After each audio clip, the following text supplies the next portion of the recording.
À l'enterrement de ma mère, mon mari s'est penché vers moi, m'a attrapé le poignet et a murmuré entre ses dents. Rentre à la maison tout de suite, ou je te traînerai moi-même. Tout le monde autour de nous l'a entendu. C'est à ce moment-là que quelque chose en moi s'est brisé.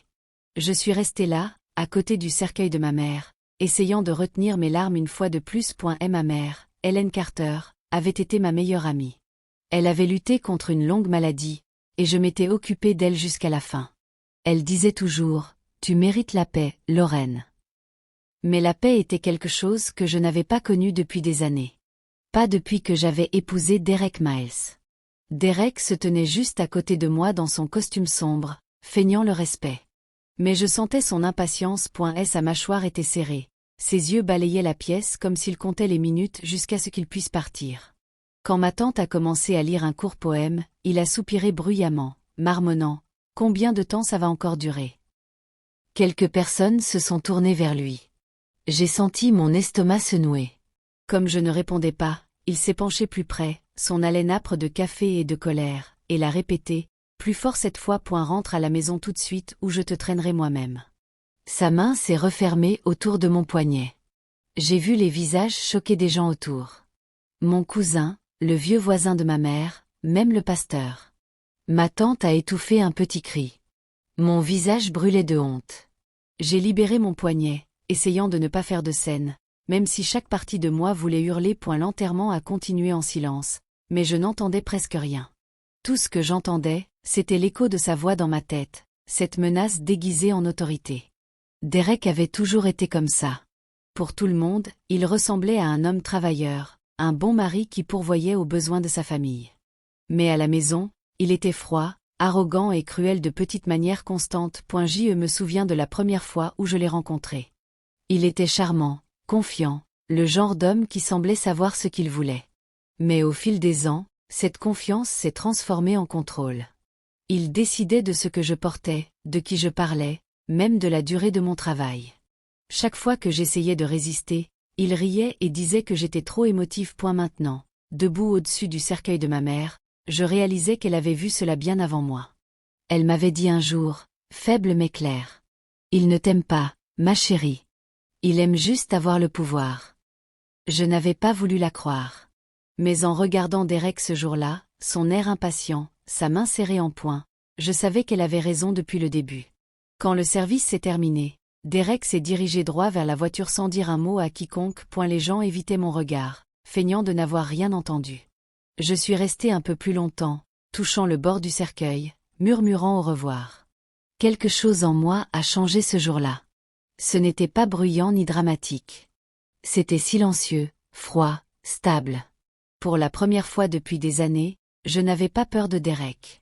Je ressentais quelque chose de plus fort, quelque chose qui attendait, patient et certain. Je ne savais pas encore ce que je ferais, mais je savais ceci, il était enfin allé trop loin. Après la fin de l'enterrement, Derek est sorti directement de l'église. Il n'a pas attendu l'inhumation ni parlé à quiconque. Il a juste poussé les lourdes portes et est parti, ses chaussures raclant les marches. Tout le monde l'a vu partir. Je suis resté figé là, fixant la porte par laquelle il avait disparu, sentant un étrange vide s'étendre en moi. Ma tante s'est approchée et m'a enveloppé de ses bras. « Ma chérie, ne le laisse pas te bouleverser », a-t-elle murmuré, mais sa voix semblait lointaine. Les gens disaient des mots doux, offraient de la nourriture, disaient qu'ils étaient désolés. J'acquiesçais, mais je n'entendais pas vraiment. C'était comme si tout autour de moi était sous l'eau. Après un moment, quand tout le monde a commencé à se diriger vers le cimetière, je suis restée en arrière.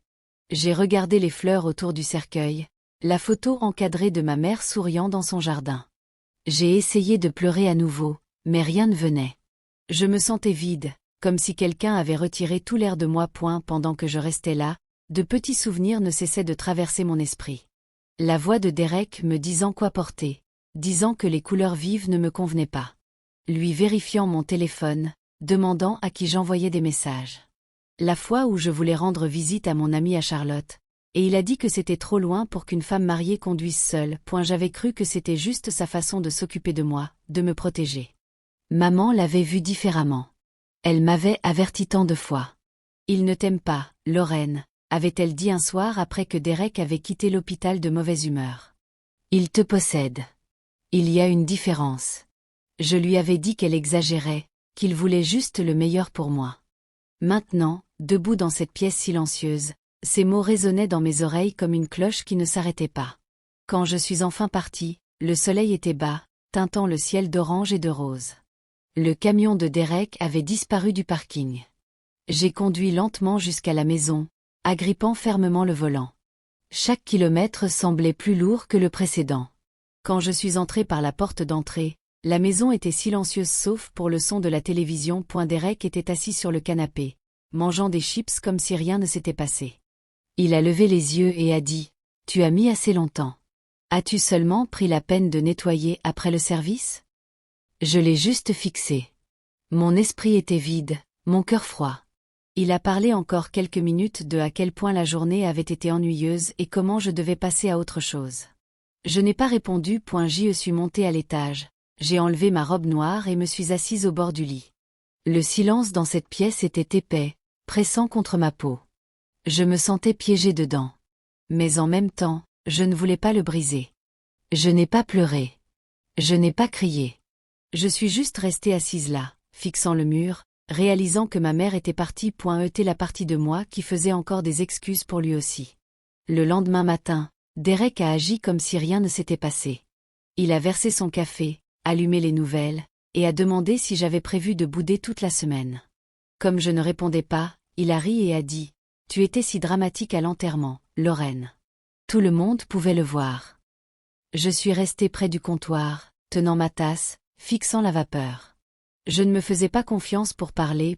Elle a continué à parler, sa voix calme, presque ennuyée. « Elle est partie, a-t-il dit. Tu dois t'en remettre. Les gens meurent. C'est la vie. » Puis il a pris ses clés et est parti au travail, sifflant comme s'il n'avait pas juste rouvert une plaie. Pendant un moment, je suis juste restée là, sentant à nouveau ce même vide. Mais en dessous, quelque chose de nouveau avait commencé à pousser. Une colère silencieuse que je ne pouvais plus réprimer. Au cours des jours suivants, j'ai remarqué de petites choses qui ne collaient pas. Des reçus pour des restaurants où je n'étais jamais allée. Des frais d'essence dans des villes qu'il n'avait jamais mentionnées. Une nuit, quand il est rentré tard, j'ai senti un parfum léger sur sa veste. Quelque chose de floral, trop sucré pour être le mien. Quand je lui ai demandé où il avait été, il a dit qu'il travaillait tard chez un client. Je n'ai pas argumenté, mais je ne l'ai pas cru non plus. Le lendemain matin, j'ai trouvé une serviette pliée dans la poche de son jean avec une tache de rouge à lèvres. Quand je l'ai levée, il a ri. « Tu as vraiment besoin d'un hobby, a-t-il dit. Tu deviens paranoïaque. Il l'a arraché de ma main, l'a jeté à la poubelle et a ajouté « Tu as de la chance que je supporte ça. » Ce mot « chance » m'est resté toute la journée. Je n'arrêtais pas de penser à la façon dont il déformait tout. Comment il me faisait douter de ce que je voyais de mes propres yeux. C'était toujours ma faute. J'étais trop sensible, trop émotive, trop suspicieuse. Cette nuit-là, je suis restée éveillée à côté de lui, écoutant sa respiration régulière. La colère était toujours là, mais elle avait changé de forme. Elle n'était plus bruyante. Elle était calme, tranchante, comme de la glace se formant sur l'eau. J'ai commencé à remarquer chaque mot qu'il disait, chaque mensonge qui sonnait trop lisse. J'ai commencé à garder des notes silencieuses dans mon esprit. L'heure à laquelle il rentrait, la façon dont il évitait mon regard quand je posais des questions simples, l'odeur du parfum, la nouvelle chemise qu'il ne m'avait pas mentionnée, les retraits d'argent qui n'avaient pas de sens. J'ai commencé à garder un petit carnet dans mon sac, prétendant que c'était pour les listes d'épicerie. À l'intérieur, j'écrivais des mots simples, parfum, argent encore. Chaque page ressemblait à un pas hors du brouillard. Quand Derek me regardait, il voyait toujours la même épouse obéissante qui lui pardonnerait quoi qu'il arrive. Mais quelque chose dans mes yeux avait dû changer parce qu'il évitait de les croiser aussi souvent. Il pensait qu'il avait encore le contrôle, mais il ne savait pas que j'avais enfin commencé à faire attention. Et une fois que j'ai commencé, je ne pouvais plus m'arrêter. Quelques jours plus tard, je suis allée en voiture à la maison de ma mère pour commencer à trier ses affaires. L'endroit semblait étrange sans elle. L'air sentait encore vaguement sa lotion à la lavande, et ses lunettes de lecture étaient posées à côté du canapé, comme si elle pouvait revenir à tout moment pour les prendre. Je suis restée dans l'embrasure de la porte pendant longtemps avant de pouvoir bouger. Des boîtes et des tiroirs étaient partout, remplis de morceaux de sa vie. De vieilles photos, des cartes de recettes, des cartes d'anniversaire qu'elle avait gardées de moi. Chaque petite chose me rappelait sa voix, ses mains, sa façon douce de tout réparer. Ça faisait mal, mais j'avais besoin de le faire. Je voulais me sentir proche d'elle à nouveau. Pendant que je triais des papiers dans son vieux bureau, j'ai trouvé une petite enveloppe coincée entre 2 livres. Mon nom était écrit dessus de son écriture, Lorraine. J'ai figé un instant. Je l'ai juste tenue, effrayée de l'ouvrir, effrayée de ce qu'elle voulait me dire qu'elle n'avait pas pu avant de mourir. Quand je l'ai enfin ouverte, son écriture familière remplissait la page. Elle avait écrit « Si tu te sens un jour piégé, la cabane est à toi. Personne ne peut te faire de mal là-bas. » Mes mains tremblaient en lisant. J'entendais sa voix si clairement dans ma tête, calme et aimante. Je me souviens de la cabane, un vieil endroit en bois près des Blue Ridge Mountains. Nous y allions les étés quand j'étais petite. Elle l'appelait toujours son endroit tranquille. Il y avait une autre enveloppe à l'intérieur. Elle contenait l'acte de propriété de la cabane et une note de son avocat confirmant un petit compte d'épargne à mon nom. Je l'ai fixée longtemps. Même après sa mort, elle prenait encore soin de moi, me donnant une sortie que je n'avais pas su que j'en avais besoin. Les larmes sont enfin venues, lentes et lourdes. Je me suis assise par terre avec cette lettre sur mes genoux, murmurant « Merci, maman ». On aurait dit qu'elle était là avec moi, que son amour m'enveloppait encore, stable et chaud. J'ai plié les papiers soigneusement et les ai remis dans l'enveloppe. En rentrant en voiture, je n'arrêtais pas de penser à ces mots. Personne ne peut te faire de mal là-bas. On aurait dit qu'elle avait su ce qu'était devenu ma vie. Même si j'avais essayé si fort de le lui cacher. Quand je suis rentrée, Derek était déjà là, assis sur le canapé. Il n'a pas demandé comment s'était passée ma journée. Il a juste demandé ce qu'il y avait pour le dîner. J'ai dit que je trouverais quelque chose et suis montée. J'ai glissé l'enveloppe sous mes vêtements au fond du tiroir de la commode. C'était le premier vrai secret que j'avais gardé de lui. Pour la première fois depuis des années, j'ai senti une petite étincelle de sécurité. Comme si, peut-être, juste peut-être, j'avais un endroit où fuir quand le moment viendrait. Un matin, Derek était sous la douche en se préparant pour le travail. Je suis restée près de la fenêtre et les regardais à travers le reflet dans la vitre. Et elle fredonnait, joyeux, d'une manière que je n'avais pas vue depuis longtemps. Quelque chose là-dedans ne me semblait pas normal. Mon instinct me disait de regarder de plus près, bien que je ne sache pas ce que je cherchais. Quand il a laissé ses clés sur le comptoir, je les ai prises et suis sortie vers son camion. J'ai ouvert la boîte à gants en premier. Juste de vieux reçus et quelques outils. Puis j'ai vérifié sous le siège où il jetait habituellement les choses. C'est là que je l'ai vu. Un petit sac en velours. Mes doigts ont hésité, mais je l'ai ouvert quand même. À l'intérieur, il y avait un bracelet en or, délicat et brillant avec un petit charme en forme de cœur. À l'intérieur, il était gravé « AD ». Avec amour, Allais. Mon cœur s'est arrêté. Allais.je connaissait ce nom. C'était sa collègue, la femme qu'il mentionnait toujours du bureau. Allais a dit ça. Allais a apporté des donuts. Le mari de Allais ne l'apprécie pas. Je n'y avais jamais beaucoup pensé avant, mais maintenant chaque mention d'elle revenait comme une tempête qui se déchaînait.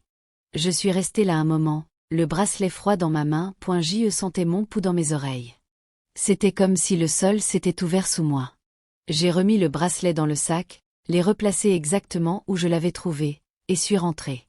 Mes mains tremblaient si fort que j'ai dû m'asseoir. Pour le reste de la journée, j'ai essayé d'agir normalement. J'ai fait le dîner, nettoyé la cuisine, répondu à ses questions. Mais chaque fois qu'il souriait, je voyais le bracelet dans mon esprit. La façon dont son nom était gravé dans l'or. Cette nuit-là, quand il est rentré tard, je lui ai demandé où il avait été. Il a dit, juste en train de travailler avec Allais sur un projet tardif. Il n'a même pas essayé de le cacher. J'ai hoché la tête, feignant de le croire.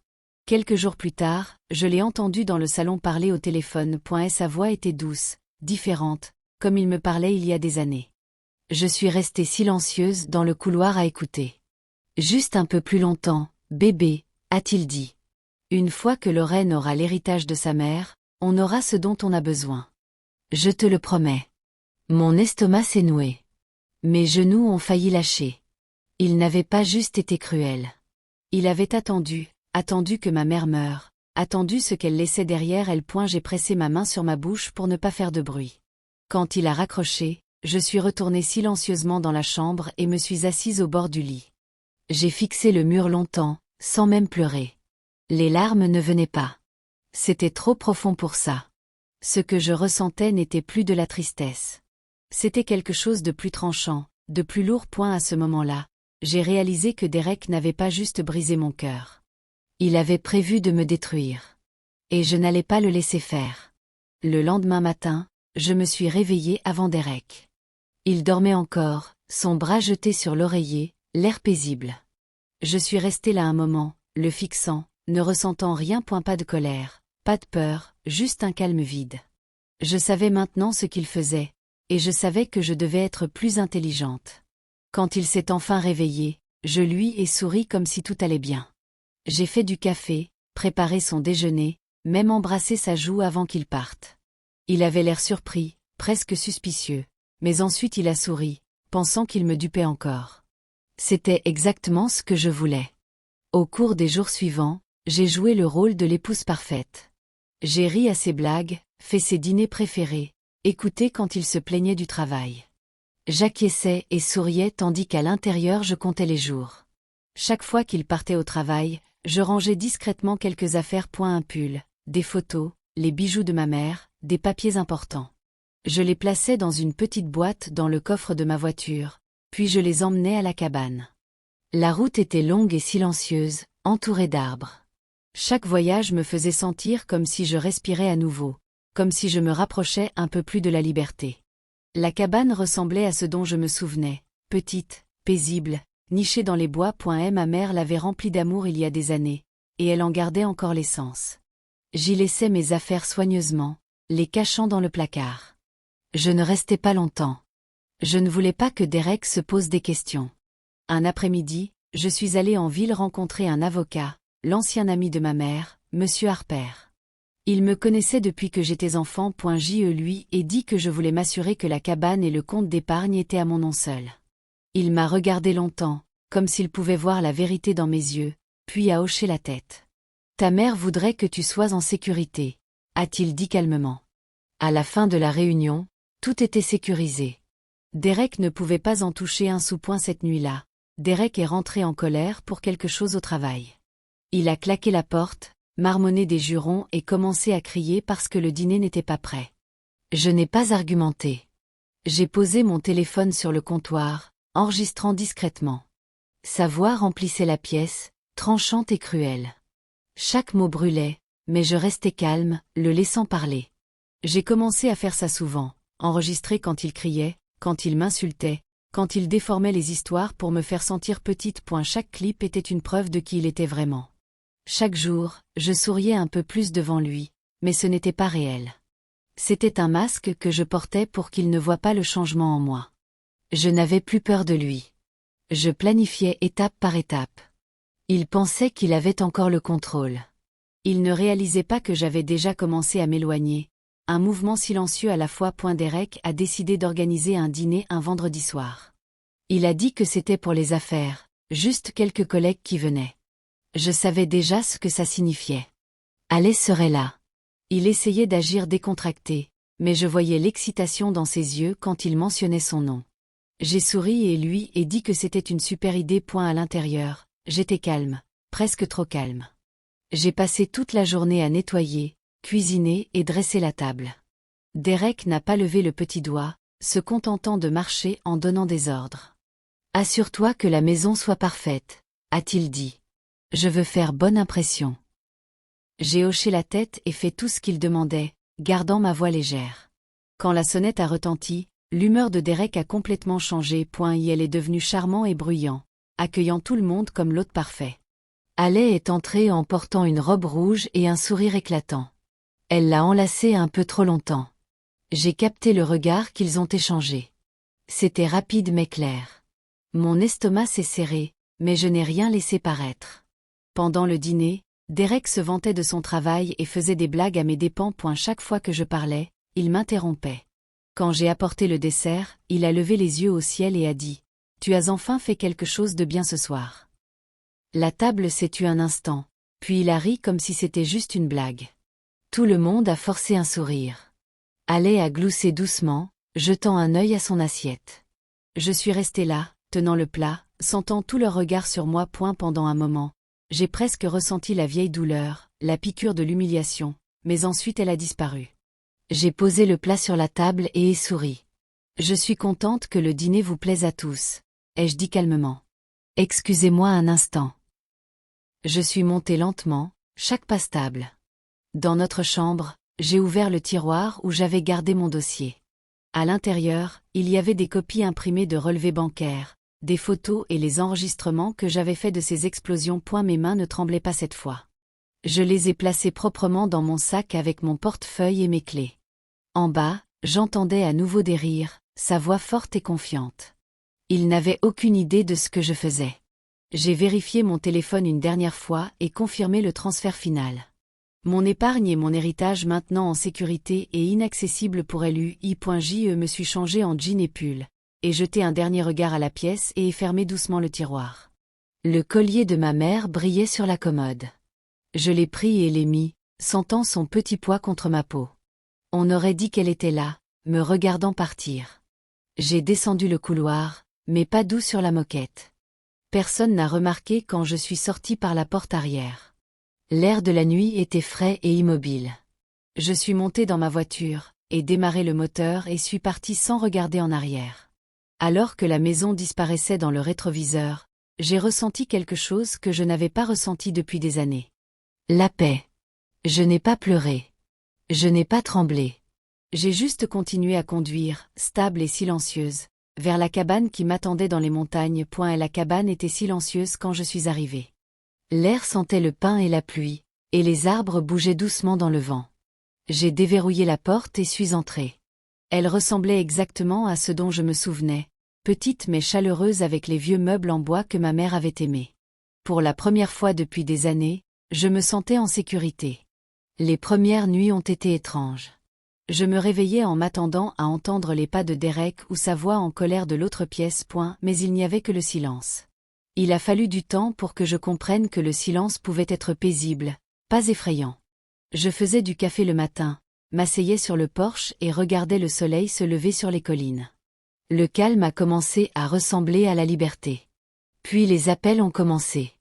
Au début, juste 1 ou 2 par jour, puis des dizaines. Le nom de Derek clignotant sur l'écran encore et encore. Je n'ai répondu à aucun. Parfois, il laissait des messages, sa voix passant d'une fausse inquiétude à une pure colère. « Tu ne peux pas partir comme ça », disait-il dans l'un. « Reviens comme une vraie épouse. » Dans un autre, il criait. « Tu vas le regretter, Lorraine. Tu penses pouvoir vivre sans moi ?» J'ai supprimé chaque message. Je ne lui devais plus un mot. Quelques jours plus tard, j'ai rencontré Monsieur Harper, l'avocat. Il avait déjà préparé les papiers du divorce. Je lui ai remis le dossier de preuves, enregistrement, reçu, photos et la copie du bracelet que j'avais prise avant de partir. Il a écouté calmement pendant que j'expliquais, bien qu'il en connaisse déjà la plupart. Et elle m'a regardé quand j'ai fini et a dit « Tu as fait ce qu'il fallait ». Entendre ces mots m'a fait l'effet de soulever un poids de ma poitrine. Nous avons tout déposé cet après-midi-là. Après ça, j'ai essayé de me concentrer sur de petites choses, peindre les marches du porche, cuisiner des repas simples, lire de vieux livres. Mais chaque jour, j'avais des mises à jour de Monsieur Harper. Derek avait reçu les papiers et était furieux. Il avait essayé de l'appeler, menaçant de régler ça, mais ça n'importait pas. Les preuves étaient solides. Bientôt, des parties du dossier judiciaire sont devenues publiques. Ces messages, les enregistrements, les preuves de l'affaire. Certains de ses clients l'ont vu. Un par un, ils ont arrêté de l'embaucher. Son entreprise a commencé à s'effondrer, non pas à cause de ce que j'ai dit, mais à cause de ce qu'il avait fait. Je n'ai pas ressenti de joie en le voyant tomber. Ce n'était plus une question de vengeance. C'était une question de paix. Une vraie paix. Je me suis assise sur le porche un soir, le téléphone vibrant à nouveau à côté de moi. Je l'ai laissé sonner jusqu'à ce qu'il s'arrête. Le monde était à nouveau silencieux. Le coucher de soleil peignait les arbres d'une lumière orange douce. J'ai enveloppé l'ancienne couverture de ma mère autour de mes épaules et ai inspiré l'air frais. Derek pouvait crier, menacer ou supplier autant qu'il voulait. J'en avais fini d'écouter. Il m'avait déjà pris assez. Maintenant, J'avais quelque chose qu'il n'aurait plus jamais. La liberté et le silence qui n'appartenaient qu'à moi. C'était en fin d'après-midi quand j'ai entendu le bruit d'un camion remontant la route de gravier. A eu début. J'ai pensé que c'était une livraison ou un voisin. Mais ensuite je l'ai vu par la fenêtre, le camion de Derek. Ma poitrine s'est serrée, mais mes mains sont restées stables. Je savais que ça pouvait arriver un jour. Le camion s'est arrêté et la porte a claqué fort. Quelques secondes plus tard, les coups ont commencé. « Lorraine !» a-t-il crié. « Ouvre cette porte tout de suite !» Sa voix était rauque, tremblante de colère. Le son résonnait à travers les arbres. Je n'ai pas bougé. Il a frappé la porte à nouveau, plus fort cette fois. « Tu penses pouvoir te cacher de moi ? Tu es ma femme. » Ces mots étaient pleins de fureur. Les murs semblaient trembler à chaque coup. J'ai pris mon téléphone et composé le numéro du shérif sans hésiter. « Shérif Nolan, c'est Lorraine Carter », ai-je dit calmement. « Il est ici. » La voix du shérif était stable. « Reste à l'intérieur, Lorraine. Verrouille les portes. On arrive. » J'ai raccroché et me suis dirigé vers l'avant de la cabane. Derek criait toujours. « Tu penses être meilleur que moi maintenant ? Tu m'as tout pris. » Il a donné un coup de pied à la porte si fort qu'elle a tremblé dans le cadre. Son visage est apparu à la fenêtre une fraction de seconde. Rouge, furieux, sauvage. Derek, ai-je dit à travers la porte, ma voix égale. « Tu dois partir. Il y a une ordonnance restrictive. Tu enfreins la loi. » Il a ri, un son amer. « Toi et tes stupides papiers ne me font pas peur. Tu appartiens avec moi. » Je n'ai pas répondu. Je suis juste restée là, calme et silencieuse, jusqu'à ce que j'entende le faible son des sirènes au loin. Derek s'est figé. Le son s'est amplifié, plus proche, jusqu'à ce que des lumières bleues clignotantes traversent les arbres. 2 voitures de shérif se sont arrêtées derrière son camion. Derek s'est tourné en criant « C'est ma femme. Elle ne peut pas faire ça. » Mais les adjoints n'ont pas écouté. Le shérif Nolan, un homme plus âgé aux yeux bienveillants, s'est avancé. Il avait été l'ami de ma mère pendant des années. Derek Miles, a-t-il dit fermement. Vous êtes en état d'arrestation pour intrusion et violation d'une ordonnance restrictive. Derek a essayé d'argumenter, mais les adjoints lui tiraient déjà les mains derrière le dos. Sa voix est devenue désespérée, criant mon nom comme si ça changerait quelque chose. J'ai ouvert la porte alors, juste assez pour sortir sur le porche. Et elle m'a regardé, son visage un mélange de colère et d'incrédulité. Pendant un moment, j'ai presque vu l'homme que j'avais aimé autrefois. Mais ensuite, je me suis souvenu de tout ce qu'il avait fait. Je me suis tenue droite, et croisé son regard et ai dit calmement. « Tu m'as traîné assez longtemps. Maintenant, tu peux te traîner toi-même. » Il a arrêté de crier. Les adjoints l'ont emmené vers la voiture. Le moteur du camion s'est tu, et les bois sont retombés dans le silence. Je suis restée là jusqu'à ce que les sirènes s'estompent. L'air du soir était frais contre ma peau. J'ai fermé la porte, l'ai verrouillée et ai laissé échapper un souffle lent. Pour la première fois, j'ai vraiment cru que c'était fini. L'herbe était verte et douce sous les chaussures de Lorraine tandis qu'elle marchait vers la tombe de sa mère. L'air sentait le printemps, frais et calme après la pluie. Elle portait un petit bouquet de marguerites, les fleurs préférées de sa mère, et s'est agenouillée devant la simple pierre tombale qui disait Helen Carter, mère et amie bien-aimée. Pendant un long moment, elle a juste regardé les fleurs, ses mains posées sur ses genoux. Le monde était silencieux sauf pour le bruissement des feuilles. Puis elle a parlé, sa voix basse mais stable. « Je suis enfin rentrée à la maison, maman.